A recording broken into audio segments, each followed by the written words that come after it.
Welcome. In this video I will show you how to toggle the touchpad on your Ideapad C340 laptop.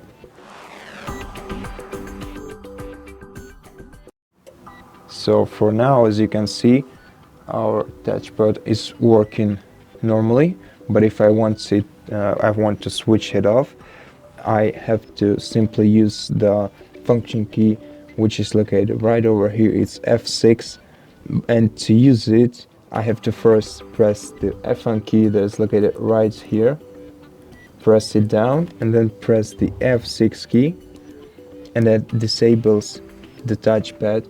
So as you can see, I can no longer move my cursor using the touchpad. So to unlock it, just do the same thing once again, and as you can see, I've just enabled the touchpad. And basically that's it. Thank you for watching this video. If you liked it, consider subscribing to our channel, leave us a like and a comment below.